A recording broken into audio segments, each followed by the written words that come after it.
According to Matthew, Mark and Luke's Gospels, Simon was dragged out of the crowd by the Roman soldiers to help Jesus in his wearied state bear the weight of the cross. All three Gospels say that he was forced to do it, but some people choose to imagine that maybe he wanted to help anyway, out of empathy for Jesus, but there's no evidence. This station makes me think about the reasons why people help one another.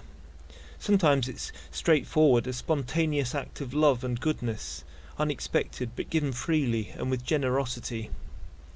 But often those kind of acts, lovely as they are one-offs, and once they're done, everyone feels better and the world moves on. But that makes me think about other acts of love, ones that aren't just one-offs but demand a more long-term commitment, harder, more costly. What about a daughter or a son who finds themselves drawn into tending for an elderly parent, or a husband or a wife caring for a partner with dementia? It's hard to imagine that things can always feel happy and rosy, especially after long sleepless nights, changing someone's bed, or organising the logistics of a complicated hospital visit. None of the people in those kind of situations exactly volunteers for the care that they give or receive. And of course people often fail as well, and there's no doubt that experiences of guilt and regret can sometimes be part of the cost too. None of us is perfect or superhuman. Does that mean, though, that those kinds of examples of where people care for one another, just because they aren't spontaneous or public, are not real care, or that kind of care isn't good or life-affirming? To my mind, it's in the million trivial moments of getting on with things, refusing to let go of someone else's unique dignity and value, even when the circumstances are unimaginably stressful or demanding. There's a kind of holiness to be seen.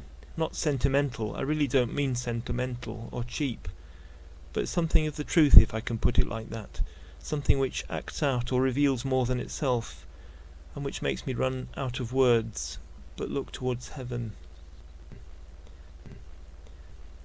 Cyrene, where Simon came from, is a place in North Africa, and there were some Jews apparently who lived there. So maybe Simon was a Jew, maybe not. But what stands out is that he's named in the Bible, not even just by one of the Gospel writers, but by all three. In all the accounts of Jesus' life, healing people, calling people, arguing with people, teaching people, eating with them, there are surprisingly few individuals who are remembered by name. But for some reason Simon is. Mark even throws in the names of his two sons, which is even more remarkable still. And it's made some people wonder whether perhaps, just maybe, Simon later on became one of the Christians himself, and so he got known and remembered by name for that reason. Maybe his enforced act of helping Jesus carrying his cross on Good Friday stirred something more, something that he later made a decision to embrace that changed his whole life, not just a moment, but the rest of his days, offered to Christ willingly, to his service, and to the God he'd seen a glimpse of on the road to the cross. Lord, sometimes I decide I want to serve you, but other times the circumstances come first, and maybe my will has to catch up. Thank you for the good that I do, whatever sometimes my motives for doing it. But as I live through these experiences, mould my will, my soul, my heart, to be closer to yours.